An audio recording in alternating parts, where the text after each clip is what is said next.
تم اچھال دو یہ بھی تم پر حرام ہے۔ جی تو حقوق العباد جو ہیں وہ اتنی اہمیت کے حامل ہیں۔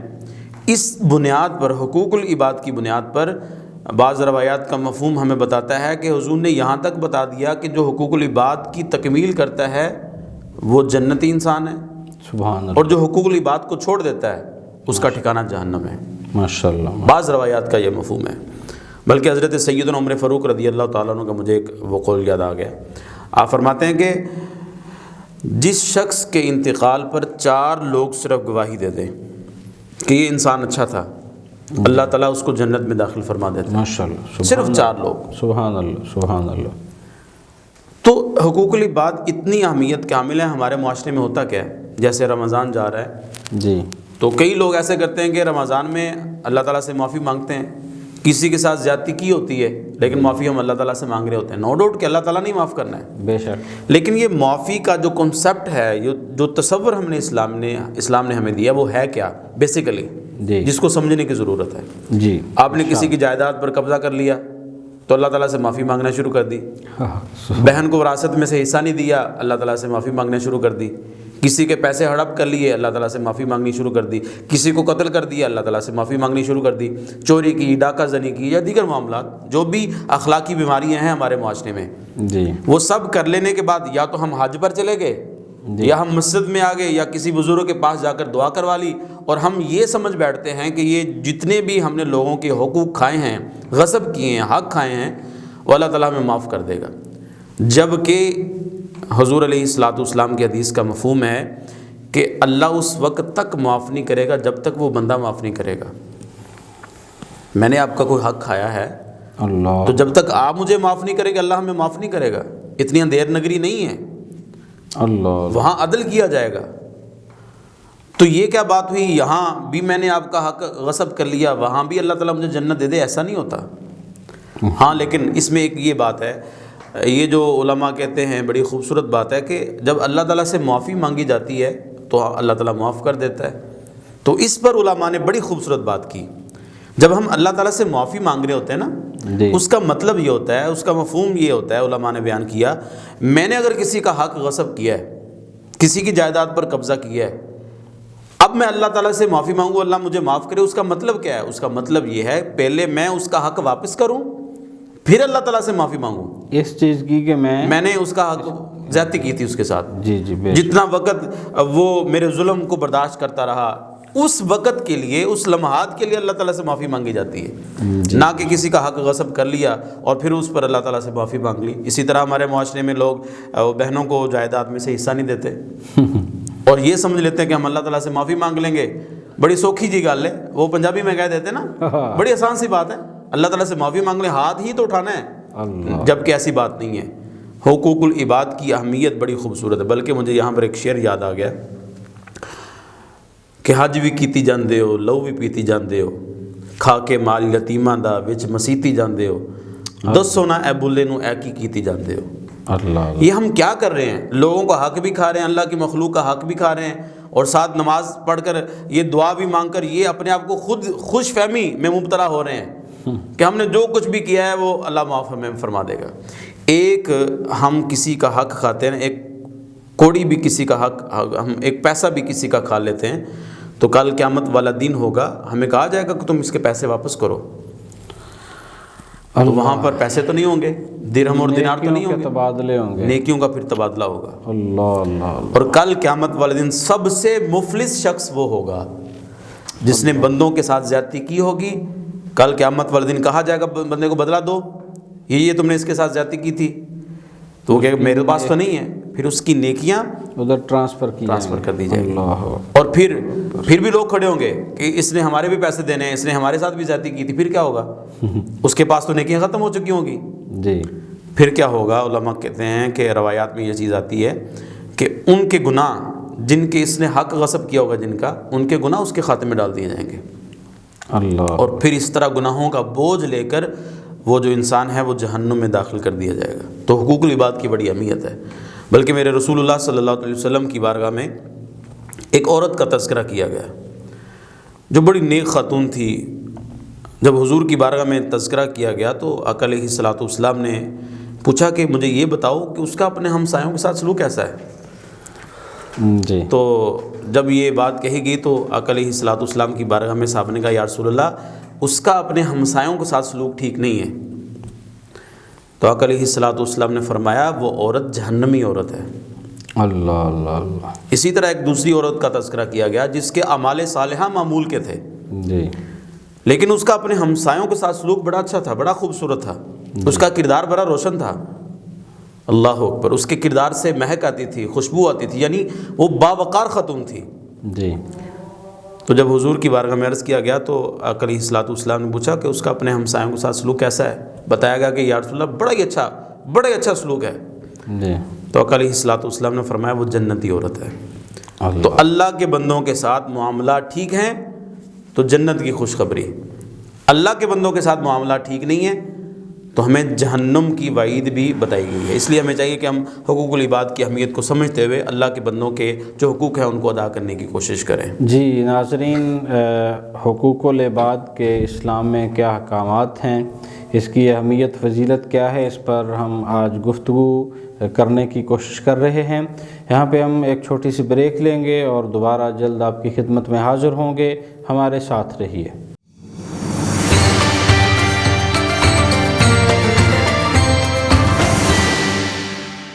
جی ویلکم بیک, خوش آمدید. نور رمضان افطار ٹرانسمیشن کے ساتھ آپ کی خدمت میں حاضر ہیں. ہم اسلام نے جو حقوق العباد کا اعلان کیا ہے اور اس پر جو احکامات صادر فرمائے ہیں ان کو بیان کرنے کی کوشش کر رہے ہیں. ہمارے ساتھ مولانا عبدالباسط مصطفی صاحب محو گفتگو ہیں.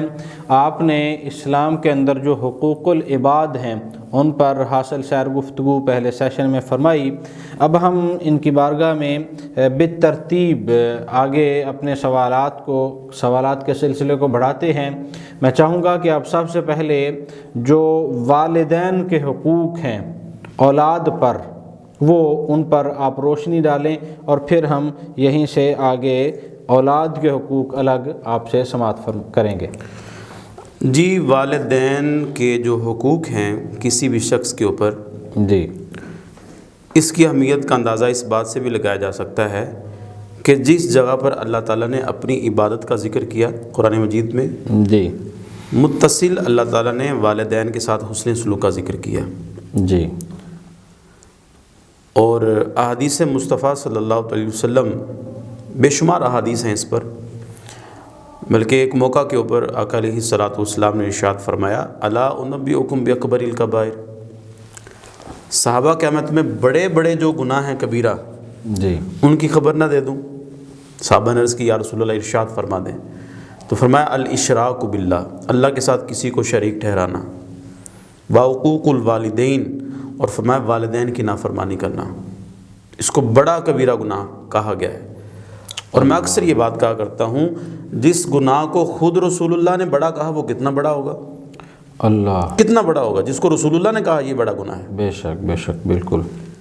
تو والدین کے جو حقوق ہیں ان کو شریعت میں بڑے خوبصورت انداز میں بیان کیا گیا, بلکہ حضور علیہ الصلوۃ والسلام نے جو حقوق متعین کیے ہیں ان کی جو تفصیل اگر ان میں جائیں ہمیں ایک بڑی خوبصورت چیز نظر آتی ہے.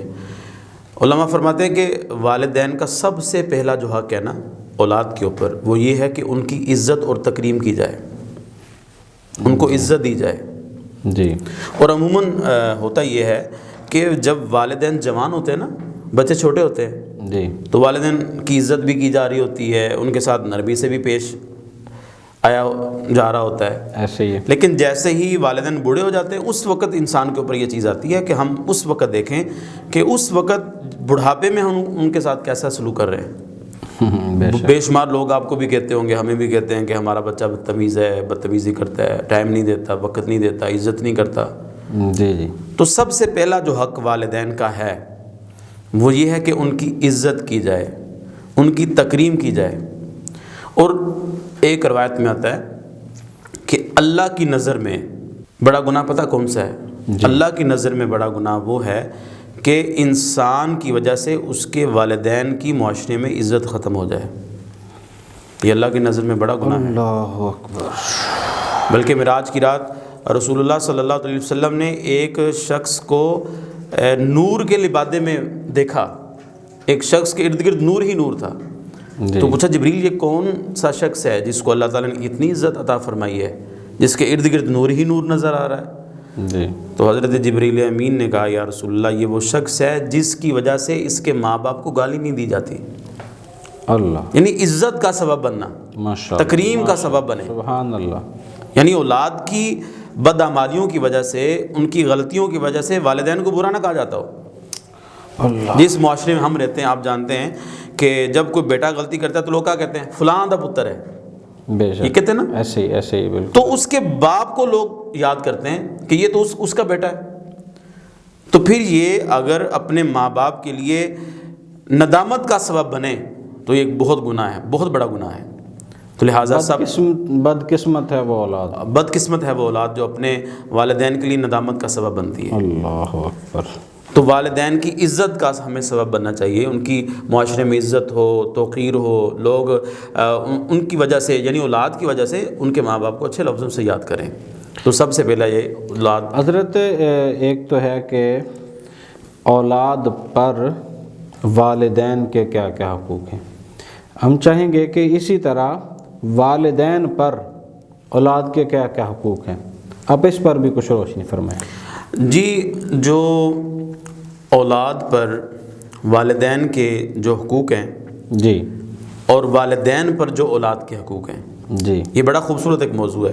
جی جی اب دیکھیں جس طرح والدین کے اولاد کے اوپر حق ہے نا، جی، اسی طرح اولاد کے اوپر والدین کے بھی حقوق ہیں، والدین کے اوپر اولاد کے بھی حقوق ہیں۔ ایسے ہی۔ اب دیکھیں جب اللہ تعالیٰ ہر شخص کو، جب ہم شادی کرتے ہیں ہمیں اولاد ہوتی ہے تو اس کے حقوق بیان کیے گئے ہیں۔ سب سے پہلا حق کیا ہے؟ سب سے پہلا حق یہ ہے کہ جب بچے کی ولادت ہو اس کے کان میں اذان دی جائے، صحیح، اس کا نام رکھا جائے، اس کے پیدا ہونے پر خوشی کی جائے۔ اور اس میں یہ بھی اپنے ناظرین کو بتانا چاہوں کہ ہمارے معاشرے میں ایک ایسا ماحول کریٹ کر دیا گیا، پیدا کر دیا گیا، لوگوں کے ہاں بچے پیدا ہوتے ہیں نا، آپ نے بھی مساجد میں دیکھا ہوگا، جی، نماز کے بعد لوگ مٹھائیاں تقسیم کر رہے ہوتے ہیں، ٹوکریوں میں تقسیم کر رہے ہوتے ہیں، جی ہاں ساڈے منڈا ہویا۔ جی ایسے ہی۔ لیکن میں نے بہت کم دیکھا ہے لوگوں کو کہ لوگوں کے ہاں بیٹی پیدا ہو لوگ مٹھائیاں تقسیم کریں، تو یہ زیادتی ہے بیٹیوں کے ساتھ اس معاشرے کے اندر۔ ایسے ہی بالکل، بے شک۔ تو جب بیٹا اللہ تعالیٰ نے دیا ہے وہاں پر آپ خوشی کر رہے ہیں، تو جب اللہ تعالیٰ نے بیٹی دی ہے تو وہاں پر بھی ہمیں خوشی کرنے کا مزاج رکھنا چاہیے۔ بلکہ ایک بڑی خوبصورت بات کہ جب کسی کے گھر میں بیٹی ہوتی ہے نا، جی، تو اللہ کے فرشتے اللہ کے حکم سے اس گھر میں یہ اعلان کرتے ہیں کہ اب تمہیں فکر مند ہونے کی ضرورت نہیں ہے، اس کی ذمہ داری اللہ کے ذمہ پر ہے۔ سبحان اللہ۔ اور جب کوئی بیٹا پیدا ہوتا ہے تو کہا جاتا ہے کہ تم خود بھی کام کرو، یہ بھی کام کرے، اور اپنے لیے کماؤ۔ ایسے ہی، ایسے ہی۔ تو لہٰذا جب ہمارے گھروں میں بیٹیاں پیدا ہوں اس وقت خوشی کا مزاج پیدا کریں، بیٹے ہوں تب بھی خوشی کریں، اور ان دونوں کے ساتھ عدل کریں۔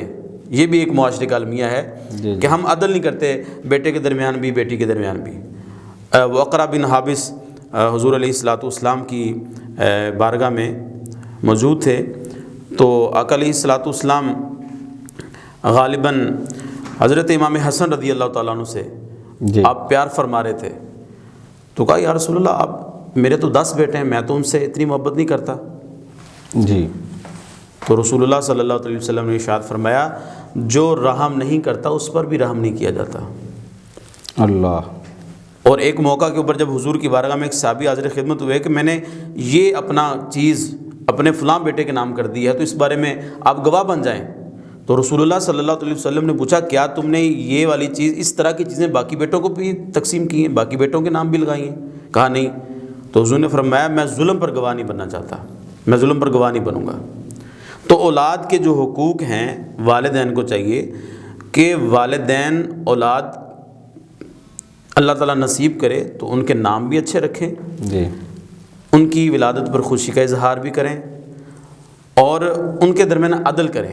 یہاں ایک بات میں یہ بھی بتانا چاہوں کہ یہ بھی ایک دوڑ لگی ہوئی ہے ہمارے معاشرے کے اندر، ہمیں بھی لوگ پوچھتے ہیں، آپ کے جامعہ کے اندر بھی کالز آتی ہوں گی، دارالفتاح میں لوگ نام ایسے ایسے نام لوگ بچوں کے رکھتے ہیں کہ ان کا معنی اور اس کا مفہوم کیا ہوتا ہے وہ کسی کو پتہ ہی نہیں ہوتا. ایسے ہی یہ دوڑ لگی ہوئی ہے ہمارے معاشرے میں کہ ایسے منڈے دا وہ نام رکھی جڑا کسے دا نہ ہوئے. کسی کو کہتے ہیں یار عبداللہ نام رکھ لو, عبد الرحمن نام رکھو, کتنے خوبصورت نام ہے. لوگ کہتے ہیں یہ تو ہمارے چچے کے بیٹے کا بھی نام ہے, یہ تو پھپھو کے بیٹے کا نام ہے. اس چیز سے ہمیں باہر نکلنا ہوگا. جیسے حضور علیہ الصلوۃ والسلام نے فرمایا جیسے جیسے ہم جدیدیت کی طرف جا رہے ہیں وہ نام بھی جدید آ رہے ہیں. نام بھی جدید. پہلے انبیاء کے نام پہ, اصحاب کے نام پہ نام تھے, وہ کوئی عبداللہ تھا, کوئی ابراہیم تھا, کوئی یوسف, کوئی یونس تھا. اب شاید اس سے بھی ہمارا معاشرہ محروم ہو رہا ہے. اور ایسے نام رکھے جاتے ہیں بعض اوقات کہ وہ کیونکہ آپ کا ہمارا جو تعلق ہے وہ پڑھنے پڑھانے کے ساتھ ہے, دینی جامعات کے ساتھ ہمارا تعلق ہے, تو اس جو نام کا معنی ہوتا ہے وہ ہمیں نہیں سمجھ آ رہا ہوتا ہے یار اس کا کیا معنی ہو سکتا ہے. بالکل ایسے ہی. لیکن لوگ کہتے ہیں کہ جی وہ یہ فلاں ڈرامے میں ہم نے کسی کردار کا نام دیکھا تھا لہٰذا ہم نے اپنے بیٹے کا نام یہ رکھنا ہے. تو لہٰذا یہ بھی اس طرف ہمیں آنا ہوگا کہ ہم اپنے بیٹوں کے نام, بچیوں کے نام, دیکھیں کتنا خوبصورت نام ہے. اللہ تعالیٰ نے آپ کو بیٹی دی ہے تو اس کا نام فاطمہ رکھیں. بیٹی دی ہے اس کا نام زینب رکھیں, ام کلثوم رکھیں, رقیہ رکھیں, عائشہ رکھیں, خدیجہ الکبریٰ سلام اللہ علیہا کے نام پر ان کا نام رکھیں. یعنی حضور کی جو ازواج ہیں, جو صحابیات ہیں, ان کے نام پر رکھنے چاہیے. اور اسی طرح حضور علیہ الصلوۃ والسلام کی بارگاہ میں ایک شخص حاضر خدمت ہوا, یا رسول اللہ, اللہ تعالیٰ نے مجھے بیٹا دیا ہے, بتائیں میں کیا نام رکھوں. جی. تو حضور علیہ الصلوۃ والسلام نے فرمایا اس کا نام میرے چچا کے نام پر رکھو, یعنی اس کا نام حمزہ رکھو. تو کتنا خوبصورت نام ہے حمزہ, ماشاءاللہ, کتنا خوبصورت نام عبد الرحمن, تو عبداللہ. تو بہرحال یہ اولاد کے جو حقوق ہیں والدین کے اوپر, ان میں یہ چیزیں آتی ہیں کہ ایک تو ان کا نام بھی اچھا رکھا جائے, کیونکہ بچے نے تو نام نہیں نہ رکھنا, وہ تو ابھی بیچارہ چھوٹا ہے. جی جیسے تو ان کا نام رکھا جائے, ان کا عقیقہ کیا جائے ان کے لیے. پھر جب یہ بڑے ہو جائیں, اور اہم ترین مسئلہ جو ہے جس کو میں اس میں تھوڑا سا کوشچن کرنا چاہوں گا عقیقے کے متعلق. ویسے تو جو سنت طریقہ ہے کہ وہ 7 دن کے بعد کر دیا جائے, لیکن لوگ نہیں کر پاتے تو وہ بعد میں پھر سال ہر سال نہیں کرتے. کیا عقیقہ یہ 7 دن کے بعد اگر کوئی نہ کر سکے تو بعد میں بھی اس پہ ضروری ہے یا نہیں, وہ بعد میں بھی کر سکتا ہے یا نہیں؟ یہ جو عقیقہ ہے یہ ایک صدقہ ہے جی, بیٹے کی طرف سے یا بیٹی کی طرف سے. جی, یہ کسی پر فرض نہیں ہے. ٹھیک ہے.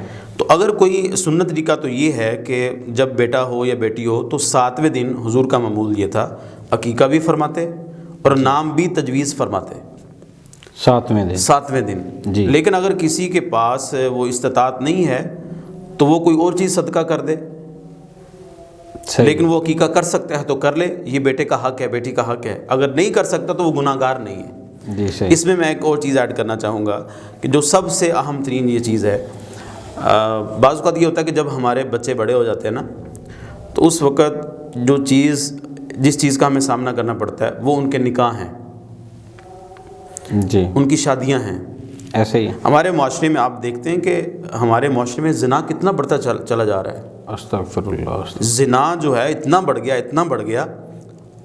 اللہ تعالیٰ علامہ الحفیظ اللہ تعالیٰ اس سے محفوظ فرمائے. یہ زنا کیوں بڑھ رہا ہے؟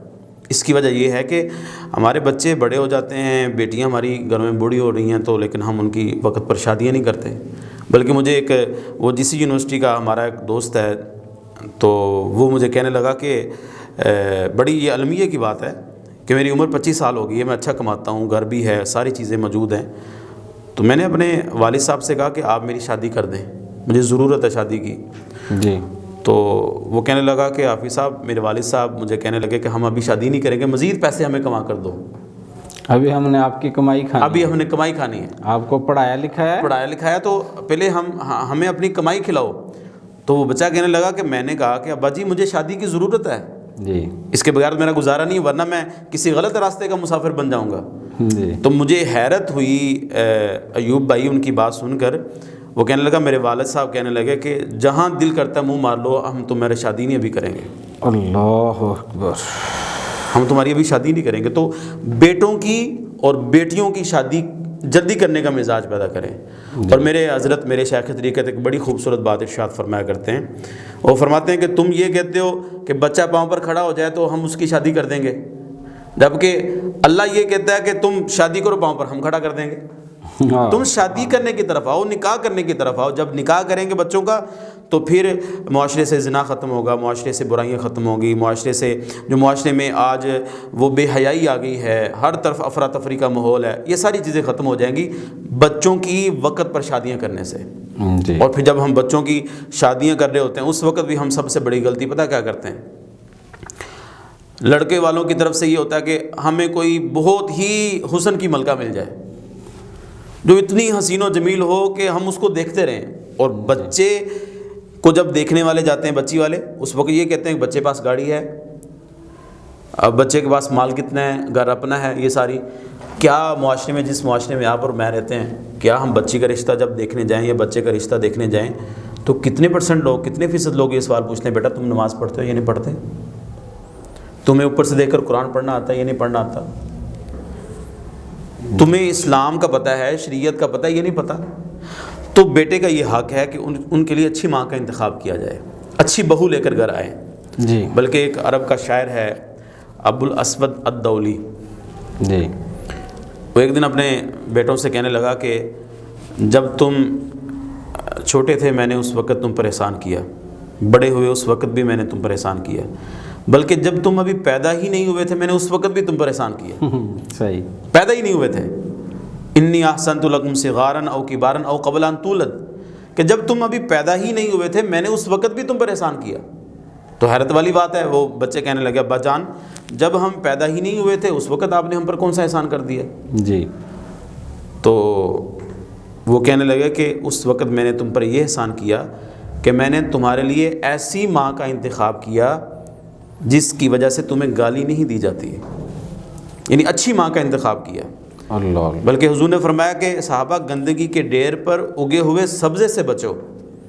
تو عرض کی گئی یا رسول اللہ یہ گندگی کے ڈھیر پر اگا ہوا سبزہ کیا ہے؟ جی. تو حضور نے فرمایا المرأۃ الحسنی فی منبت السوء، وہ عورت جو اچھے گھر میں نہیں ہے، اس کا حسب و نسب ٹھیک نہیں ہے لیکن خوبصورت ہے، تم اس وجہ سے شادی کر لیتے ہو کہ یہ تو خوبصورت ہے. جی. لہٰذا جب بھی اپنے بیٹے کا، اپنی بیٹی کا نکاح کریں تو دین کی وجہ سے ہمیں چاہیے ہم کو دیندار شخص ڈھونڈیں بیٹی کے لیے اور دیندار بہو ڈھونڈیں اپنے بیٹے کے لیے. جی. تو یہ اولاد کے جو بنیادی جو حق ہیں والدین کے اوپر ہیں، جس کو شریعت نے بڑے ہی وضاحت میں تفصیل کے ساتھ مفصل انداز میں بیان کر دیا ہے. جی معزز ناظرین، یاد رکھیے کہ اگر اللہ تعالیٰ نے آپ کو اولاد کی نعمت سے نوازا ہے اور اس نعمت میں بیٹی بھی موجود ہے اور بیٹا بھی موجود ہے، تو آپ پر یہ چیز لازم ہے کہ آپ جس طرح عزت و تکریم بیٹے کو دے رہے ہیں وہ عزت و تکریم بیٹی کا بھی اسی طرح ہی حق ہے. جیسے بیٹے کی رگوں میں آپ کا خون ہے ویسے ہی بیٹی کی رگوں میں بھی آپ ہی کا خون ہے. اگر آپ سمجھتے ہیں کہ گھر کے اندر ناشتے میں پراٹھا کھانا بیٹے کا تو حق ہے لیکن بیٹی پراٹھا نہ کھائے چونکہ گھی کا ضیاع ہے، تو یاد رکھیے یہ ویسے تو ایک چھوٹی سی بات ہے لیکن یہ آپ بہت بڑی ناانصافی کی بنیاد رکھ رہے ہوتے ہیں. آپ ان چیزوں سے اگر پرہیز کریں اور بیٹیوں کو اسی طرح عزت دیں جس طرح بیٹوں کو عزت دی جاتی ہے، بیٹیوں کو وراثت میں حصہ دیتے ہوئے ویسے ہی خوشی محسوس کریں جیسے آپ بیٹوں کو وراثت میں حصہ دیتے ہوئے خوش ہوتے ہیں، تو یقیناً رب تعالیٰ کی اس میں آپ رضا حاصل کرنے میں کامیاب ہو جائیں گے. چھوٹی سی ایک بریک لیتے ہیں، دوبارہ آپ کی خدمت میں حاضر ہوں گے. دیکھتے رہیے نور رمضان افطار ٹرانسمیشن.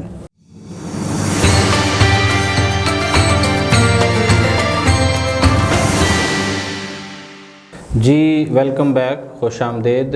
نور رمضان افطار ٹرانسمیشن کے اس 8ویں پروگرام کے تیسرے سیشن میں آپ کی خدمت میں ہم حقوق العباد اور اپنی ذمہ داریاں ان کو بیان کرنے کی کوشش کر رہے ہیں.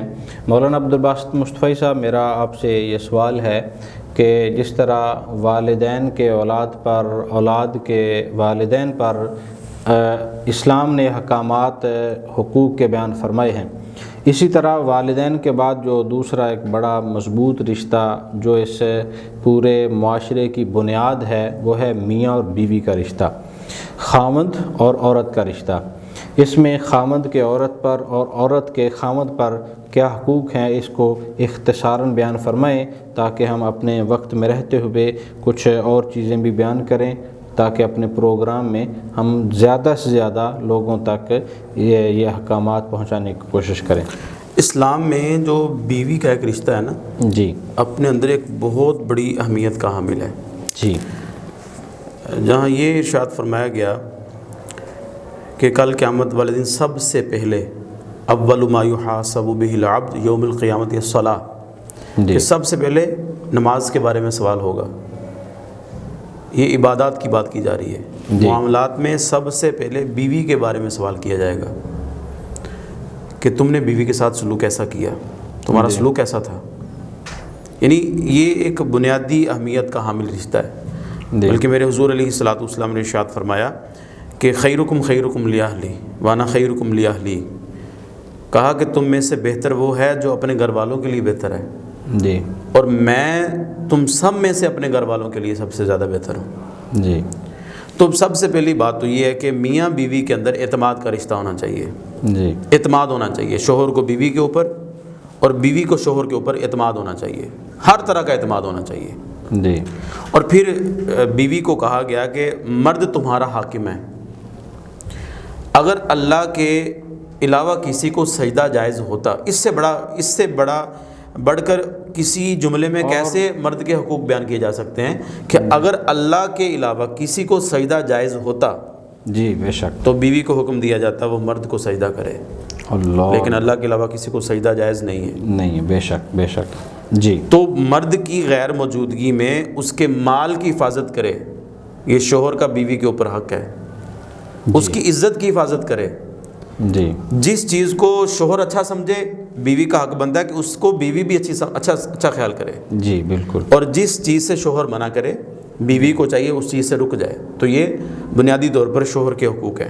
اور دوسری طرف پھر بیوی کے بھی حقوق ہیں، جی، جی، دونوں طرف سے بات کی جاتی ہے نا، بیوی کے بھی حقوق ہیں۔ بیوی کا اب حق کیا بنتا ہے؟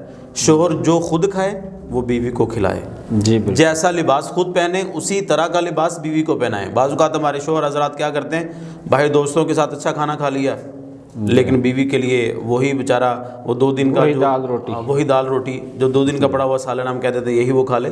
تو جیسا کھانا خود کھائے اسی طرح کا بیوی کو کھلایا جائے۔ اور اس پر میں بات کروں گا، آگے بڑھتے ہیں پھر مضمون کی طرف۔ کتنی یہ خوبصورت بات ہے میرے رسول کی۔ جب حضرت سیدہ خدیجہ الکبریٰ سلام اللہ علیہ کا وقت وصال قریب آیا تو انہوں نے حضرت فاطمہ الزہرا رضی اللہ تعالیٰ عنہ سے کہا کہ جاؤ اپنے بابا کے پاس ان کی وہ چادر لے کر آؤ جس میں وحی نازل ہوتی تھی۔ تو حضور کی بارگاہ میں ہی آ کر عرض کیا کہ ابا جان وہ چادر دے دیں۔ تو کہا کیا کرنی ہے؟ کہا اماں جان مانگ رہی ہیں۔ حضور نے وہ چادر دی، ساتھ ساتھ خود بھی تشریف لے آئے۔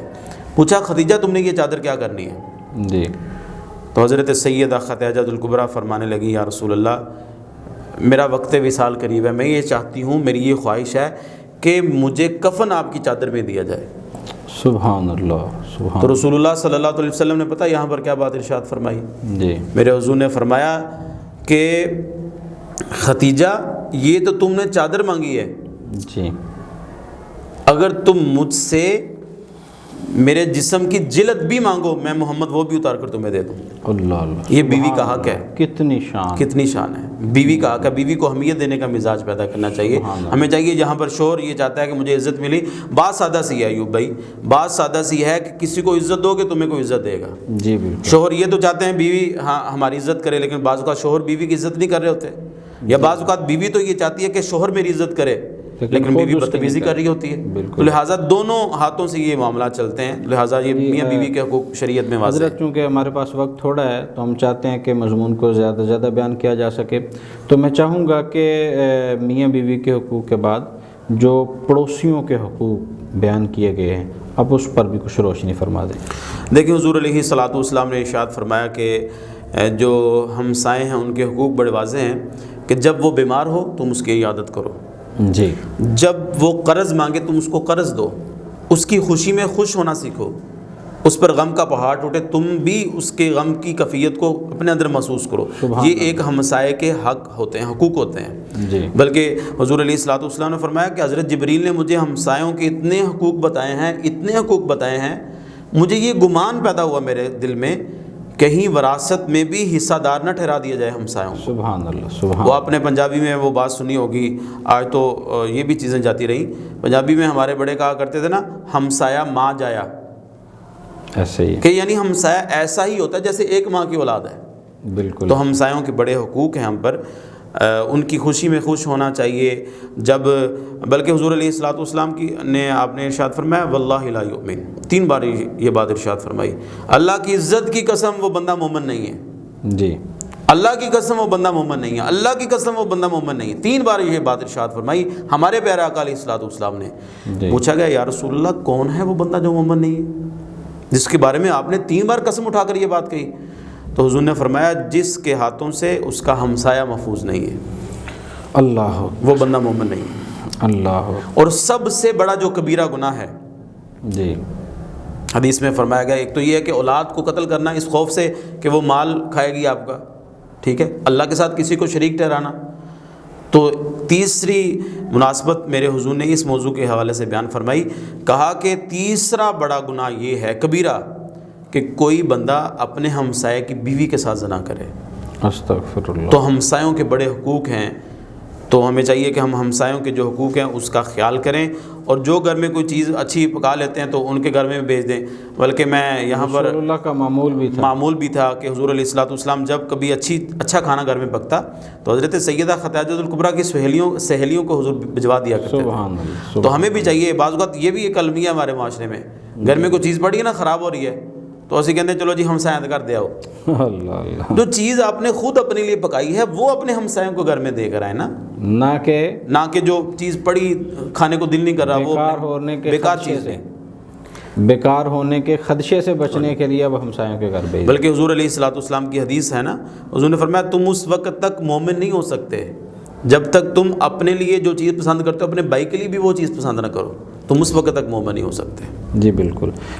تو اختتامی طور پر ہمارے پاس چند منٹ موجود ہیں، تو آپ نے ہمسایوں کے، میاں بیوی کے، آل اولاد کے، والدین کے، رشتہ دار وہ بھی چونکہ اس معاشرے کا ایک اہم جزو ہے، اس پر بھی آپ روشنی فرما دیں۔ میرے حضور علیہ الصلوۃ والسلام کا میں اکثر یہ بات کہا کرتا ہوں کہ رشتوں کو جوڑنے کے لیے اس سے بڑھ کر میرے حضور کا کوئی فرمان بہت سارے ہیں، لیکن یہ بڑا خوبصورت اور سادہ سا فرمان ہے۔ آج پتہ کیا ہوا ہمارے ساتھ، المیہ ہمارے ساتھ یہ ہوا، ٹریجڈی ہمارے ساتھ یہ ہوئی کہ ہمارے ڈراموں نے رشتوں کا بغض ہمارے سینوں میں پیدا کر دیا۔ ہم یہ سمجھتے ہیں، آپ نے دیکھا ہوگا کہ کسی کا کوئی کام بگڑ رہا ہے نا تو لوگ کہتے ہیں یہ پھپھو نے کیا ہوگا، پھپھو نے جادو کروایا۔ ایسے ہی کسی کا کوئی کام بگڑ رہا ہے تو لوگ کہتے ہیں جی خالہ سے نہیں دیکھا جاتا، ہمارے بچوں کی کامیابی خالہ سے نہیں دیکھی جاتی، یا جی ہمارے بیٹوں کی کامیابی چاچو سے نہیں دیکھی جاتی، یا ہمارے بیٹوں کی کامیابی فلاں رشتہ دار سے نہیں دیکھی جاتی۔ جبکہ یہ جو رشتے ہوتے ہیں یہ تو خاندان کا حصہ ہیں۔ فرمایا گیا، ہمیں بتایا گیا کہ تمہاری خالہ تمہاری ماں کے بعد تمہاری ماں ہے جی، اور دوسری طرف سب سے زیادہ اللہ تعالیٰ جو کسی کی دعا قبول کرتا ہے وہ کس کی کرتا ہے؟ وہ ایک بہن کی ایک بھائی کے حق میں کرتا ہے، اور آپ کے باپ کی بہن آپ کی کیا لگی؟ پھپھو۔ اور اس کو ہمارے ڈراموں نے دشمن بنا کے کھڑا کر دیا کہ پھپھو تو ہوتی ہی گھر میں بگاڑ پیدا کرنے والی ہے۔ تو لہٰذا ہمیں چاہیے کہ ان رشتوں کی اہمیت کو سمجھیں، اور میرے حضور نے فرمایا سل من قاطعک واتی من حرمک، جو تم سے تعلق توڑے تم اس سے تعلق جوڑو، جو تمہیں محروم رکھے تم اس کی جولیوں کو بڑھتے چلے جاؤ۔ اور فرمایا لا يدخل الجنت قاطع رحم، تم میں سے وہ شخص جو قطع تعلقی کرنے والا ہے وہ جنت میں داخل نہیں ہوگا۔ بلکہ ایک حدیث کا مفہوم ہے کل قیامت والا دن ہوگا 1000 سال کی مسافت سے جنت کی خوشبو محسوس کی جا سکے گی، لیکن جو رشتوں کو توڑنے والا ہے وہ جنت کی خوشبو نہیں سونگھ سکے گا۔ اللہ، لہٰذا رشتوں کی اہمیت ہے۔ فرمایا گا لا ضرر ولا ضرار، نہ تم کسی کو نقصان پہنچاؤ نہ تمہیں کوئی نقصان پہنچائے، جیو اور جینے دو، یہ مزاج پیدا کرنا چاہیے نا، جیو اور جینے دو، خود بھی کسی کا جینا حرام مت کرو اور تمہارا بھی جینا مت کوئی حرام کرے۔ لہٰذا میں اپنے ناظرین کو کہنا چاہوں گا کہ یہ رشتوں کی اہمیت جو ہے یہ قرآن و حدیث میں بڑی واضح ہے۔ خود سے ہی کوئی ہمارے اوپر کسی چیز کے اثرات ہو جائیں تو یہ سوچنے پڑ جانا کہ یہ کسی رشتہ دار نے کیا ہوگا، یہ اس طرف نہیں آنا چاہیے ہمیں۔